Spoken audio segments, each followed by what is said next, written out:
पास नहीं आना मेरे।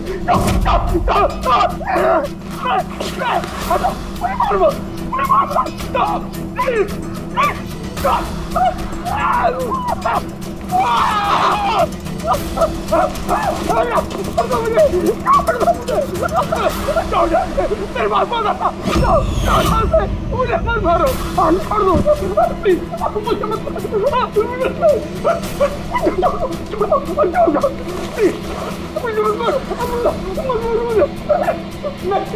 मुझे, मारो मत मुझे।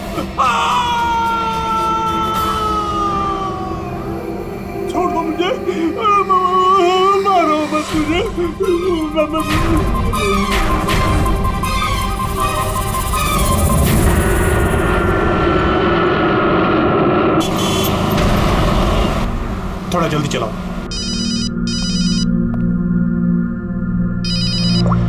हेलो, एसीपी प्रद्युमन सर, एक खून हुआ है।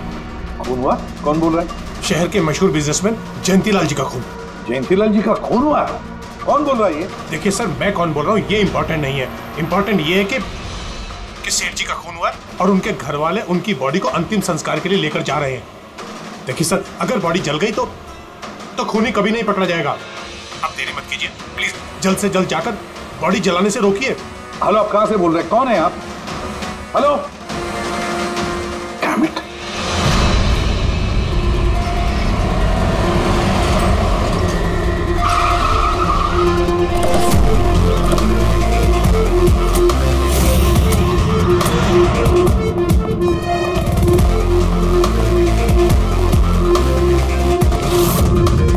अरे कौन है आप लोग?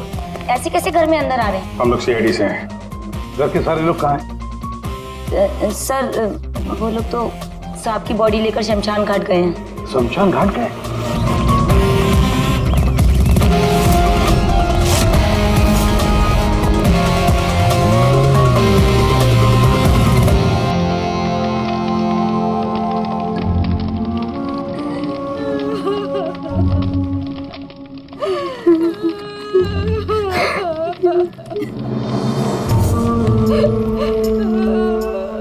क्या बताऊं मैं, यकीन नहीं हो रहा कि जयंती भाई अब हमारे बीच नहीं है।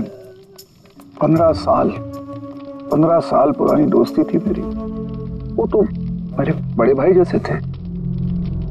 पता नहीं ये सब कैसे अचानक से हो गया।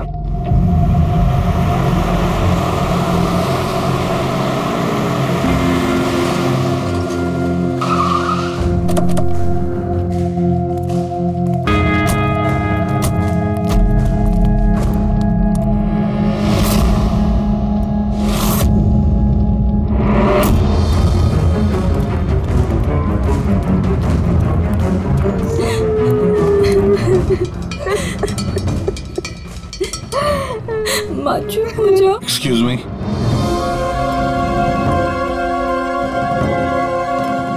देखिए, हम लोग सीआईडी से हैं।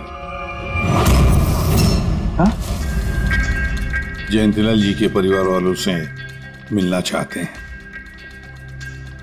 मैं जयंतीलाल जी की पत्नी दीपा। दीपा जी, हमें पता है ये सही समय नहीं है पूछताछ करने की, मगर क्या करें? वो जयंतीलाल जी की मौत के बारे में हमें कुछ पूछताछ करनी है। पूछिए, क्या पूछना चाहते हैं आप लोग? आप सुशील जयंती, उनका बड़ा बेटा। सुशील जी, हमें खबर मिली है कि आपके पिता की मौत एक नेचुरल डेथ नहीं थी, उनकी हत्या हुई है। क्या? ये कैसे हो सकता है?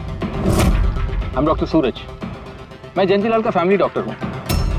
मैंने ही कल रात उनको चेक करके उन्हें डेथ सर्टिफिकेट दिया था। He died a natural death। ये सही कह रहे हैं। जयंती भाई की मौत सभी घर वालों के सामने ही तो हुई थी, और इतने सालों से मेरा इस परिवार से रिश्ता है, वो लोग झूठ क्यों बोलेंगे? तो आप लोगों ने इतनी जल्दी में बॉडी क्यों जला दी? तो क्या ये भी गुनाह है? इतने महीनों से पिताजी बीमार थे, कितने इलाज किए, कितनी कोशिशें की, नहीं बचे वो। देखिए, हमें इंफॉर्मेशन मिली है कि जयंतीलाल जी की हत्या हुई है। क्या? हमने आपके पड़ोसियों से भी पूछा, उन लोगों ने भी कल रात जयंतीलाल जी के चिल्लाने की आवाज सुनी थी। देखिए, पड़ोसियों ने जो कहा वो सही है, लेकिन उनको या आप लोगों को सही बात नहीं पता है। और वो सही बात क्या है? पिछले 3 महीने से डैडी की दिमागी हालत भी ठीक नहीं थी। वो ना सिर्फ लोगों को और बातों को भूलने लगे थे, बल्कि उनको हेल्यूसिनेशन यानी भ्रम हो गया था। गलत सही, सच झूठ का फर्क उनको समझ में नहीं आ रहा था। दौरे पड़ने लगे थे उनको लगने लगा था जैसे उनको कोई मारने वाला है। कल रात भी उनको ऐसा ही दौरा पड़ा था।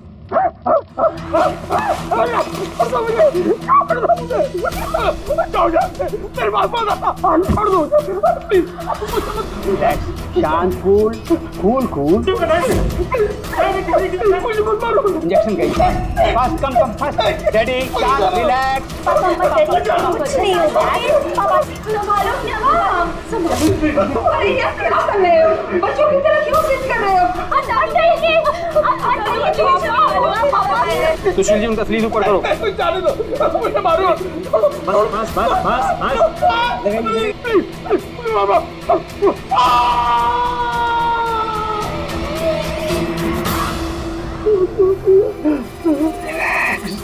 और इस बार अटैक इतना बड़ा था कि मुझे उन्हें बेहोशी का इंजेक्शन देना पड़ा, और 2 घंटे बाद उनकी मौत हो गई।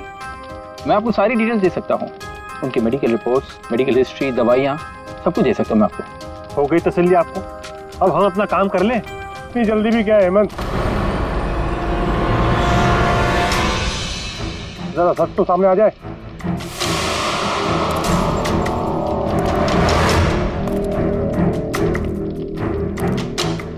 आप सब, मेरा नाम मोहन, मैं जयंतीलाल जी का वकील। मैंने आपको फोन किया था सर। मोहन जी, आपको ऐसा क्यों लगता है कि जयंतीलाल जी की हत्या हुई है? मेरे शक की वजह है उनकी वसीयत। लेकिन ऐसा क्या है इस वसीयत में? सब कुछ, कि उनकी जायदाद में से किसको कितना हिस्सा मिलेगा। उससे क्या फर्क पड़ता है? हम सब एक फैमिली हैं, किसी को छोटा किसी को बड़ा शेयर मिलेगा, यही ना? दैट्स ओके, कोई फर्क नहीं पड़ता है। अगर जयंतीलाल जी की मौत नेचुरल ना होकर मर्डर साबित हुई तो आप में से किसी को भी उनकी जायदाद का कोई हिस्सा नहीं मिलेगा। Nothing at all. ऐसे कैसे हो सकता है? मुझे बराबर याद है कि 1 साल पहले उन्होंने मेरी सलाह लेकर ही ये वसीयत बनाई थी, और उसमें तो ऐसा कुछ भी नहीं लिखा था। दीपा जी, 3 महीना पहले उन्होंने नई वसीयत बनवाई थी। ये क्या बोल रहे हैं आप? ये कैसे हो सकता है? ये सब कुछ बकवास है। अरे पिताजी आपको कब मिले? आप तो 3 महीने से हमारे घर पे आए नहीं, और पिताजी भी 3 महीने से घर के बाहर निकले ही नहीं। तो फिर? हेमंत, वो खुद मेरे ऑफिस में आए थे 3 महीना पहले। दीपा जी, 3 महीना पहले उन्होंने नई वसीयत बनवाई थी। ये क्या बोल रहे हैं आप? ये कैसे हो सकता है? ये सब कुछ बकवास है। अरे पिताजी आपको कब मिले? आप तो 3 महीने से हमारे घर पे आए नहीं, और पिताजी भी 3 महीने से घर के बाहर निकले ही नहीं। तो फिर? हेमंत, वो खुद मेरे ऑफिस में आए थे 3 महीना पहले। मैं अब जिंदा नहीं रहूंगा। आप क्या कह रहे हैं सर? कोई मेरी जान लेना चाहता है, मुझे मार डालेगा। सर, कैसी बात कर रहे हैं आप? कौन है जो आपको मारना चाहता है? कोई अपना, मेरे परिवार के सदस्यों में कोई है। मुझे पूरा यकीन है कि मैं अब चंद दिनों का मेहमान हूं। सर, कौन है वो? कहा ना, कोई अपना। क्या सोच रहे हो? पुलिस के पास जाऊं? यही कहना चाहते हो? सर, मैं पुलिस को खबर करूं? नहीं, पुलिस वाले भी अब मुझे पागल समझेंगे। तुम मेरा एक काम करो मोहन, मेरा वसीयतनामा बदल डालो। अगर मेरी मौत हो जाती है और मौत के बाद ये साबित होता है कि उसका कारण मेरा परिवार है, तो मेरा बिजनेस, मेरा पैसा, मेरा कुछ भी परिवार के किसी भी सदस्य के नाम नहीं होगा। सर अगर परिवार के सदस्य को नहीं मिलेगा तो किसको मिलेगा?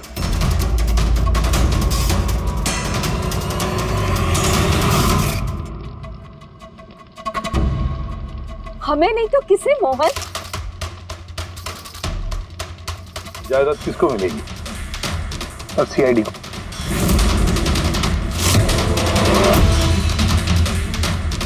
क्या बकवास कर रहे हैं आप? जी सर, अगर जयंतीलाल जी की मौत हत्या साबित होती है तो उनकी सारी जायदाद जो कि लगभग 5,000 करोड़ है वो सीआईडी को और पुलिस वेलफेयर डिपार्टमेंट को मिलेगी। ये क्या मजाक कर रहे हैं आप? ऐसा कैसे हो सकता है? हो सकता है अगर उनकी मौत हत्या साबित हुई तो। लेकिन उनकी तो हत्या हुई नहीं, हम वहीं तो थे। जो कुछ भी हुआ हमारे सामने हुआ है। उनकी हत्या हुई है या नहीं वो हम पता लगा लेंगे। अरे आप कैसे पता लगाएंगे? बॉडी तो है ही नहीं। बॉडी जल चुकी तो क्या हुआ, राख तो है। जब तक ये केस सुलझती नहीं तब तक जयंतीलाल जी की राख हमारी कस्टडी में रहेगी। अरे लेकिन सॉरी मैम।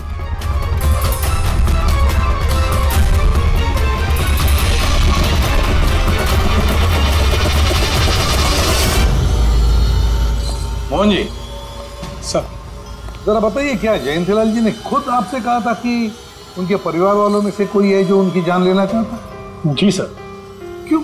सर वजह तो पता नहीं, लेकिन उनको लगता था कि उनके घर वाले पैसों के लिए उनकी जान लेना चाहते हैं सर। बेटों से वो खुश भी नहीं थे।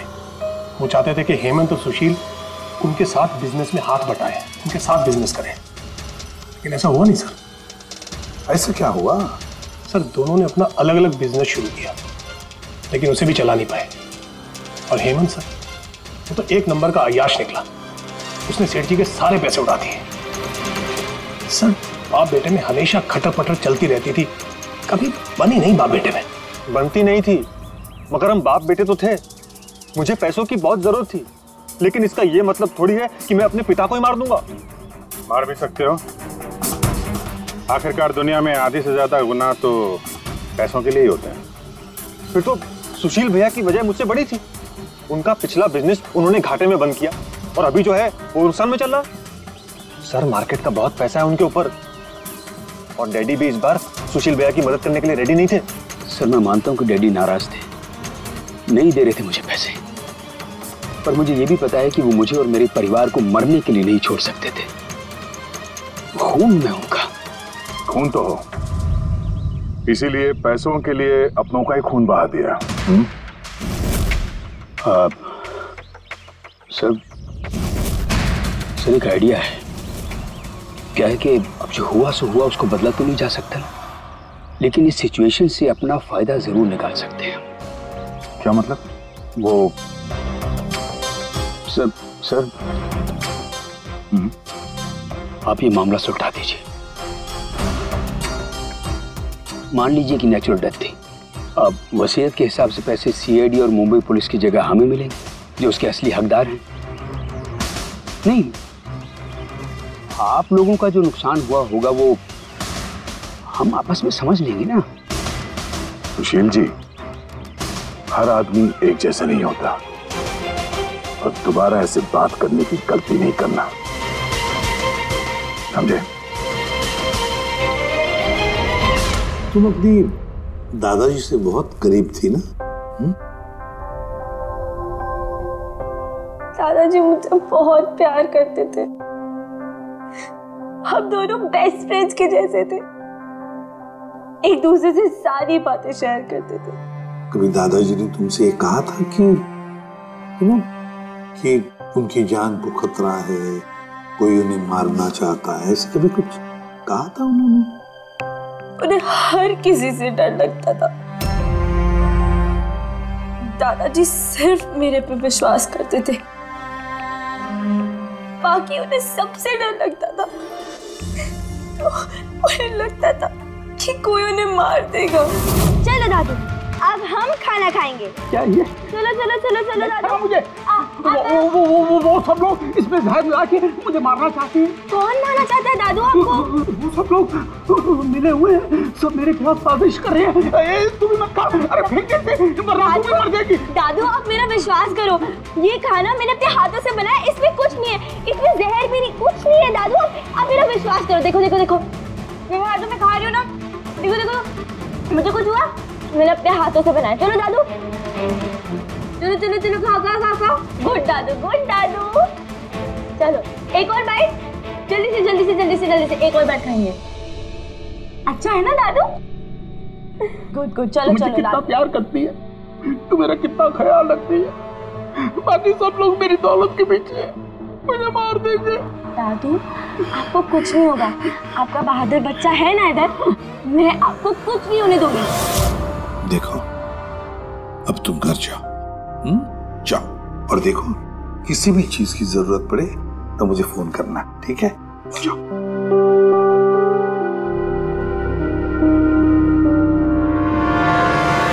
हाँ सारुके, बता क्या निकला राख में से? बॉस, राख में से बड़ी जबरदस्त बात निकली है। हालांकि इस राख ने मुझे कम परेशान नहीं किया, लेकिन मैंने भी इसका मुंह खुलवा ही लिया, है ना? तो फिर बता दे यार। बताता हूं। तारिका। हाँ सर, हमने इस राख का स्पेक्ट्रोस्कोपी टेस्ट किया, फिर रिपोर्ट से बात साबित हो गई है बॉस कि जयंतीलाल की मौत नेचुरल नहीं है, जयंतीलाल को मारा ही गया। क्या कहा तुमने? जयंतीलाल की मौत नेचुरल डेथ नहीं थी? नहीं। कैसे सामझे? कैसे मारा? लार्सनिक से। लार्सनिक? जयंतीलाल की राख में हमें लार्सनिक मिला है बॉस। राख में से लार्सनिक? सर कुछ केमिकल्स और हेवी मेटल्स, धातु ऐसे होते हैं जो जलने पर भी नहीं खत्म होते। लार्सेनिक उनमें से एक है, इसलिए लाश के पूरी तरह जल जाने के बावजूद उसमें मौजूद लार्सेनिक जलाने और राख में ऐसे ही रहा। लेकिन एक बात समझ में नहीं आ रही है कि अगर जयंतीलाल की मौत लार्सेनिक की वजह से हुई है तो फिर उसके फैमिली डॉक्टर सूरज को ये पता कैसे नहीं चला? पता कैसे नहीं चला? उसने नेचुरल डेथ का सर्टिफिकेट इश्यू किया ही कैसे और क्यों? बॉस, अगर लार्सनिक जैसा जहरीला केमिकल इंसान के शरीर में एक साथ बहुत ज्यादा मात्रा में पहुंचा दिया जाए तो इंसान की तुरंत मौत हो जाती है, लेकिन अगर यही जहर धीरे धीरे थोड़ी थोड़ी मात्रा में उसके शरीर में पहुंचाया जाए तो उसकी मौत एक साथ एकदम नहीं होती है। पहले उसकी याददाश्त जाती है, फिर उसे अजीब अजीब से सपने आने लगते हैं, उसे हेलुसिनेशन होने लगता है, भ्रम होने लगता है, फिर पागलपन के दौरे पड़ते हैं। और जयंतीलाल के साथ ये सब कुछ हो रहा था। लार्सनिक? जी हाँ, लार्सनिक। और इससे ये साबित हो गया कि जयंतीलाल जी की मौत बीमारी से नहीं बल्कि उनका खून किया गया। लेकिन ये किया किसने? वही पता करने हम लोग यहाँ हैं। अभिजीत, जयंतीलाल जी का कमरा चेक करना पड़ेगा। Okay sir.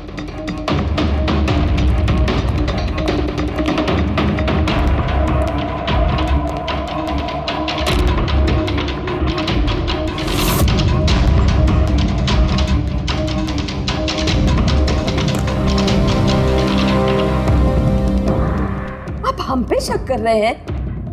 आपने ऐसे सोच भी कैसे लिया कि हम लोगों में से कोई ऐसी घिनौनी हरकत कर सकता है?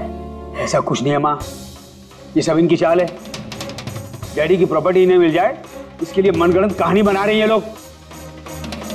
बकवास मत करिए सुशील जी, दोबारा ऐसा बोला ना अंदर डाल दूंगा।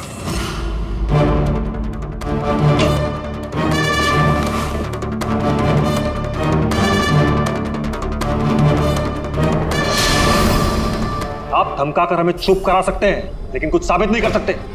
एग्जैक्टली। आप लोग ये सब कुछ इन 5,000 करोड़ के लालच में कर रहे हैं ना? बोल चुके आप लोग, अब बस सीआईडी को अपना काम करने दीजिए। क्या मजाक नहीं चल रहा है? एक आदमी का खून हुआ है, खून।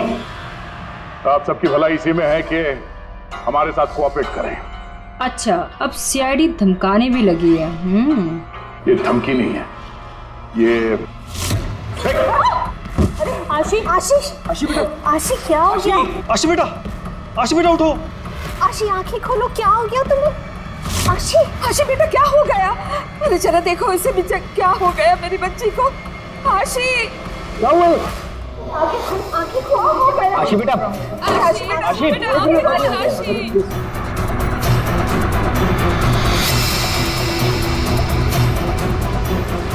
क्या हो गया आशी?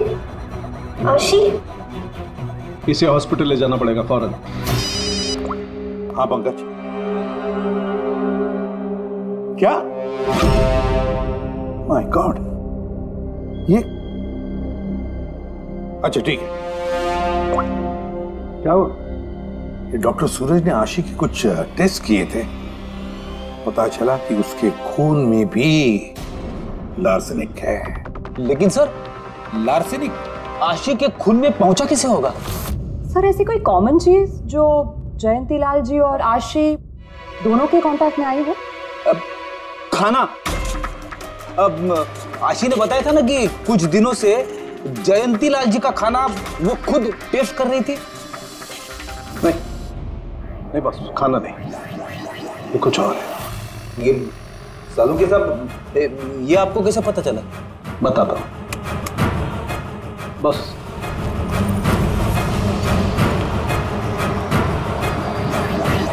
ये है वो बाल जो हमें जयंतीलाल के हेयर ब्रश में से मिला है। अब लार्सेनिक तो अधिकतर नाखूनों में और बालों में ही जमा होता है, तो जब हमने इस बाल के छोटे छोटे टुकड़े करके एनालिसिस किया तो रिजल्ट आया ये। और सर हमने इन टुकड़ों का एटॉमिक अब्जॉर्प्शन टेस्ट किया तो पता चला कि दूसरे केमिकल्स के साथ साथ इसमें लार्सेनिक भी है। अब क्योंकि बाल धीरे धीरे बढ़ते हैं इसलिए हमने इस रिजल्ट को कैलेंडर के साथ टैली किया। बॉस, तब हमें पता चला कि जयंती लाल को ये लार्सेनिक 8 से 10 दिन के गैप में दिया जा रहा। और 8-10 दिन के गैप में? इसका मतलब जो भी है, जयंतीलाल को हर 8-10 दिन के इंटरवल पर लार्सेनिक दे रहा था, धीरे धीरे मार रहा था। और इसकी शुरुआत हुई बॉस 3 महीने पहले। 3 महीने पहले? सर, हाँ, फिर तो खूनी जयंती लाल जी के घर वालों में से कोई नहीं होगा। परिवार वाले 8-10 दिन तक इंतजार क्यों करेंगे? एक ही बार में मार देंगे। फ्रेडी, परिवार वाला भी तो जयंतीलाल को धीरे धीरे मार सकता है ताकि किसी को उस पर शक न हो। सर, पिछले 3 महीने से कुछ मसाज करने वाले आ रहे थे, मैंने बताया था आपको। हाँ, चेक कर चुके हम उनको। उनके अलावा और कोई आता था क्या? कोई एक हो तो बताओ। उनके दोस्त, पुराने बिजनेस पार्टनर और ऑफिस के स्टाफ वगैरह बहुत सारे लोग आते रहते थे घर पे। जी, डैडी बहुत सोशल थे, लोगों से मिलना जुलना, पार्टीज में जाना उनको बहुत अच्छा लगता था। इसीलिए जब उन्होंने बाहर जाना बंद कर दिया तो लोग उनसे मिलने घर पर आने लगे। लेकिन इन लोगों को हम अच्छी तरह से जानते हैं सर, इनमें से कोई ऐसा नहीं कर सकता है। भाभी देखिए ना, ये कैसा निशान लगा है।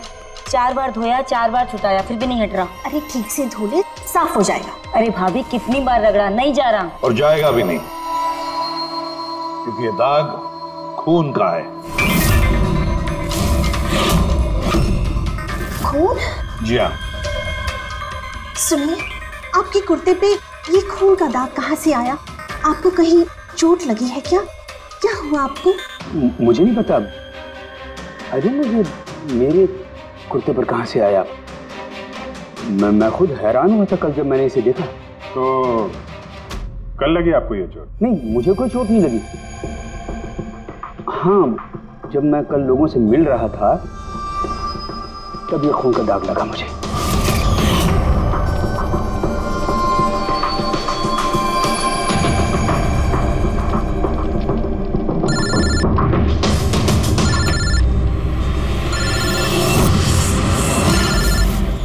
बिना चोट खून के धब्बे, अजीब बात है। वही तो। और कुछ हुआ था कल? कोई खास बात? नहीं सर, और कोई खास बात नहीं। साहब, एक बात अजीब हुई थी। क्या? कल सुबह मुझे गार्डन में कांच के कुछ टूटे हुए टुकड़े मिले थे। कांच के टूटे हुए टुकड़े? तो फिर? साहब उन टुकड़ों में खून लगा हुआ था। क्या? कांच के टुकड़ों में खून लगा हुआ था? जी। कहाँ पर है वो? वो तो मैंने कचरे के डिब्बे में डाल दी। इस कुर्ते पे खून, कांच के टुकड़े पे खून। कहाँ देखे थे वो कांच के टुकड़े तुमने? ये देखिए, यहाँ पर मिले थे मुझे कांच के टुकड़े। यहाँ पर? जी।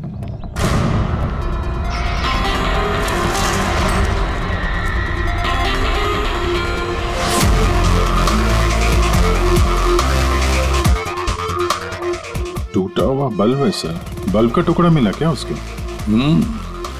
काम करो अभिजीत, इस घर में जितनी भी लाइटें हैं, लैंप्स हैं, सब चेक करो। देखो कोई बल्ब गायब है क्या?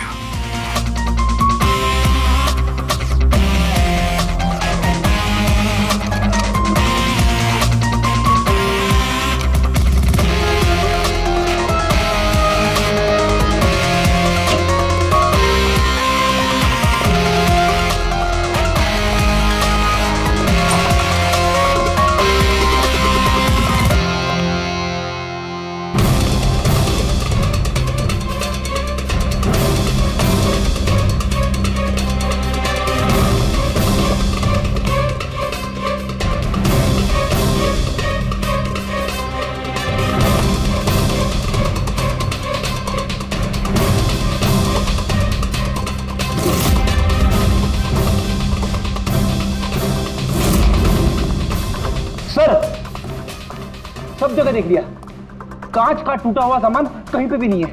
सर कुछ नहीं मिला।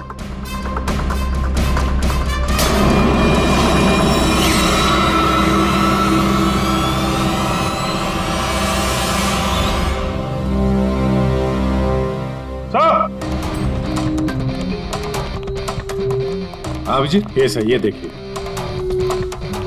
यहाँ का बल्ब गायब है।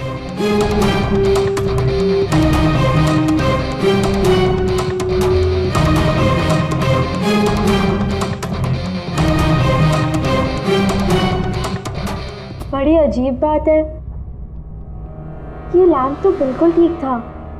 मैं और दादू इस लैंप के नीचे काम भी किया करते थे। और जिस तरह दादू की मौत हुई तब भी ये लैंप ठीक था, इसमें बल्ब था और ऑन था।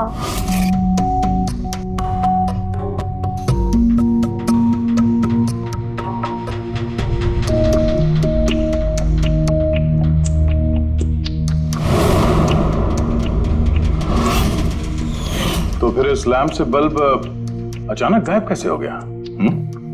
क्या कविता? नहीं साहब, मुझे कुछ नहीं मालूम कि बल्ब कैसे गायब हुआ, किसने निकाला, मैं कुछ नहीं जानती। लेकिन सर ये बल्ब कोई गायब करेगा क्यों? सर इस बल्ब का और इस लैंप का कुछ ना कुछ तो लेना देना है इस केस में।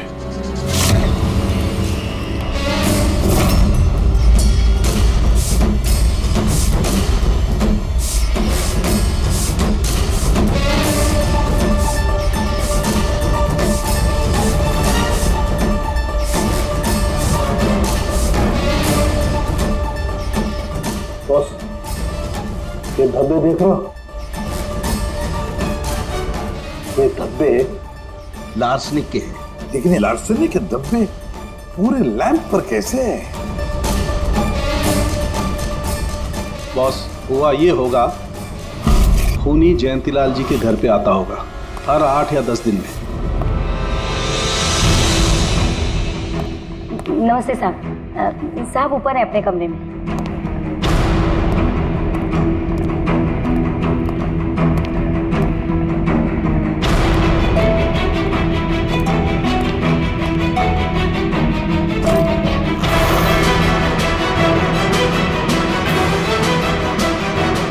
चुपके से जयंतीलाल के टेबल लैंप पे लार्सनिक छिड़कता होगा।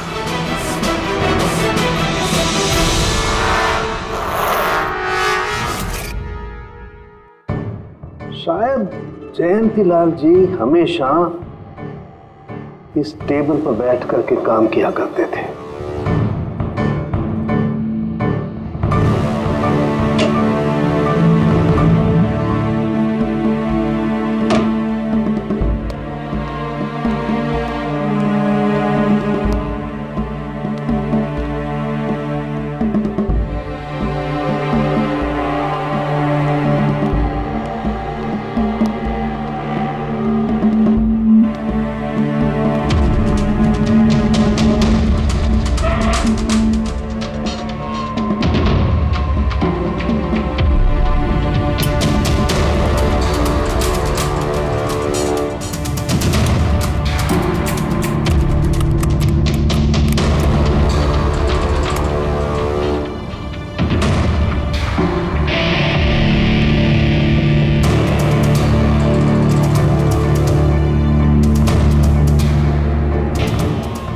और जैसे ही ये बल्ब गर्म होता था, लार्सनिक धीरे धीरे फैलकर जयंतीलाल जी की सांसों में घुल जाता था।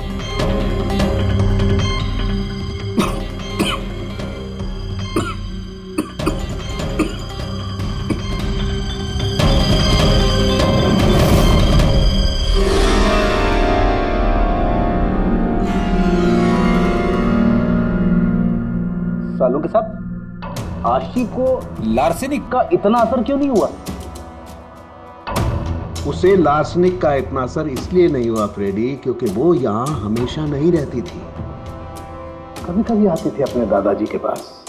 यार जो भी कोई है, इस जयंतीलाल के और घर वालों के करीब का ही कोई है, इसलिए वो जयंतीलाल की मौत के वक्त यहां मौजूद था और मौत होने के बाद में सबूत मिटाने के लिए उसने उस लैंप में से वो बल्ब निकालकर अपने जेब में रख दिया होगा और फिर सभी घर वालों से मिलते वक्त सुशील जी को भी अपने गले लगा लिया। जैसे सुशील को उसने गले लगा लिया, उसके जेब में जो उसने बल्ब छुपा के रखा होगा वो फूट गया, जिसकी वजह से उसके कमर में जख्म भी हुई और उस जख्म से जो लहू निकला, जो खून निकला, वो सुशील के कपड़ों पर आया। मतलब सर खूनी घर वालों में से कोई होगा? नहीं फ्रेडी, घर वाला तो नहीं लगता, और घर वाला होता तो बस जेब में रख के थोड़ी ना घूमता। ये तो कोई ऐसा आदमी है जिसके पास वही एक मौका था सबूत मिटाने का, वो चंद मिनट। घर वाला तो कभी भी निकाल लेता। सर उस दिन तो कितने लोग आए थे यहाँ, खूनी का पता कैसे चलेगा? सर उस दिन मीडिया के लोग भी आए थे, कौन आया कौन गया ये सब रिकॉर्ड तो किया ही होगा उन लोगों ने। तो चलो देख लेते हैं किस किस ने सुशील जी को गले लगाया था।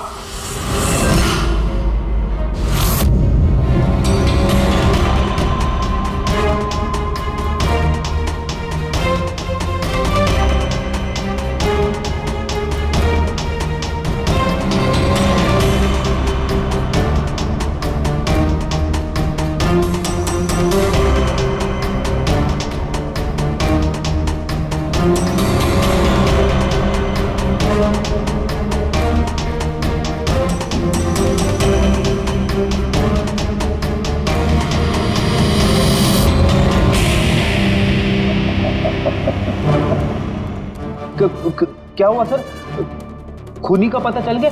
हाँ फ्रेडी, खूनी मिल गया। कौन है? फ्रेडी, इस आदमी की पूरी कुंडली निकालो, पता लगाओ पिछले 3 महीनों में ये कहां कहां गया था, किस किस से मिला था, क्या क्या किया है इसने, सब कुछ।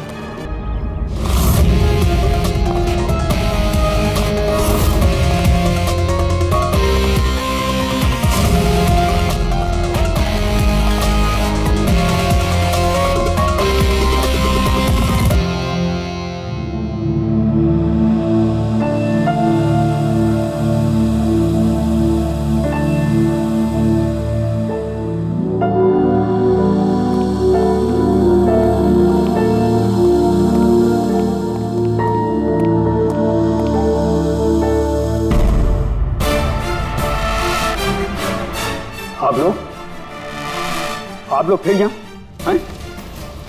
खूनी का तो पता चला नहीं होगा, कुछ छानबीन रहेगी होगी नहीं? नहीं सुशील जी, कोई छानबीन नहीं बची है, खूनी का पता चल गया और खूनी अभी इसी वक्त यहां हम सब के बीच मौजूद है। क्या? कौन है वो?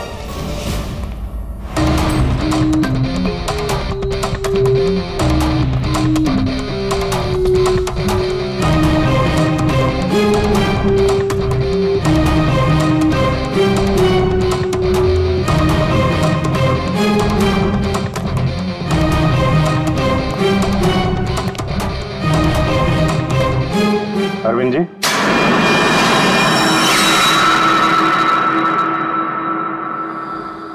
जरा उठेंगे आप? मैंने क्या किया? अरविंद जी, आपने क्या किया इसका तो पता हमने लगा ही दिया।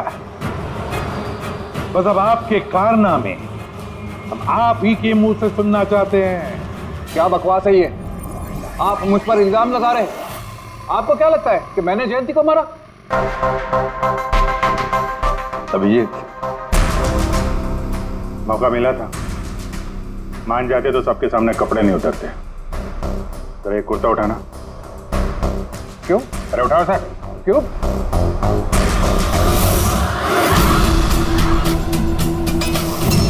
क्या ये निशान कैसा है?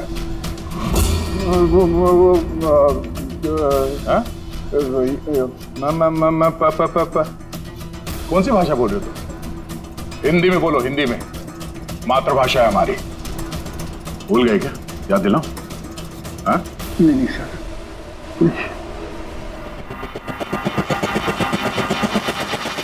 बताता हूँ। नफरत करता था मैं जयंती से। 5 साल पहले हमने एक बिजनेस शुरू किया था। आज ये इतना बड़ा 5000 करोड़ का एम्पायर है ना, वो मेरे मेहनत की कमाई थी। मैंने अपनी जिंदगी की सारी जमा पूंजी इस बिजनेस पे लगाई थी, पर जयंती की नीयत में खोट थी। उसने मुझे धोखा दिया, मुझे मेरी कंपनी से निकाल दिया। तब मैंने सोचा कि जब मौका मिलेगा तो मैं इसका हिसाब चुकता करूंगा। और वो मौका तुम्हें मिला 3 महीने पहले एडवोकेट मोहन के ऑफिस में, जहां पर जयंतीलाल जी भी आए थे और तुमने चुपके से उन दोनों की बातें सुन ली थी। अगर मेरी मौत हो जाती है और मौत के बाद ये साबित होता है कि मेरी किसी ने हत्या की है, तो मेरा बिजनेस, मेरा पैसा, कुछ भी मेरे परिवार के किसी भी सदस्य को नहीं मिलेगा। सर, अगर परिवार के सदस्य को नहीं मिलेगा तो किसको मिलेगा? CID को, जो मेरा मर्डर इन्वेस्टिगेट करेगा। मुझे लगा अच्छा मौका है, जयंतीलाल को मारूंगा मैं और शक जाएगा उसके परिवार पर। और इसीलिए तुमने जयंतीलाल की तरफ दोस्ती का हाथ बढ़ाया, एक नया प्रपोजल लेकर। क्यों? मेरे दिमाग में एक आइडिया था जिसके लिए मेरा उसके घर बार बार जाना जरूरी था।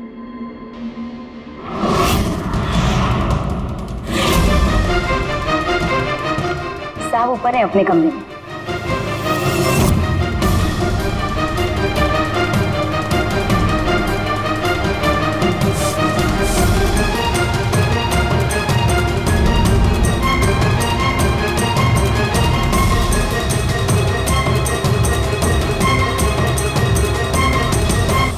लेकिन ACP साहब, आपको इन पे शक कब हुआ?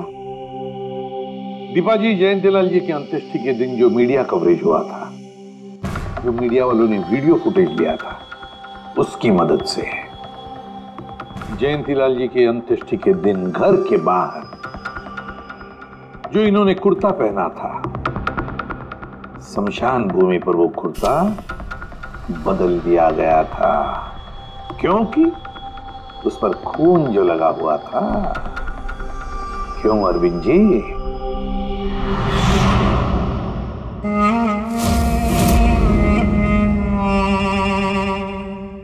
अरविंद जी, बदले की आग में तुमने जयंतीलाल का खून कर दिया। क्या मिला तुम्हें? कैसा सुख मिला? गलत किया तुमने, गलत किया। रेडी?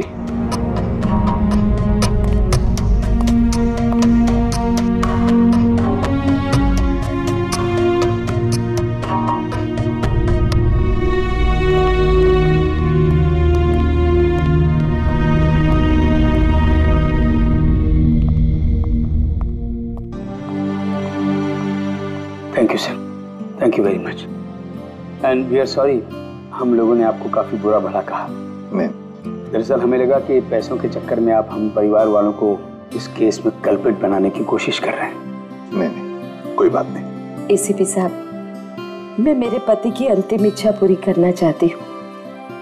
सीआईडी और पुलिस वेलफेयर फंड में मैं डेफिनेटली डोनेट करूंगी। Thank you very much. Thank you. Thank you so much sir कि आपने मेरे दादू को इंसाफ दिलाया। God bless you.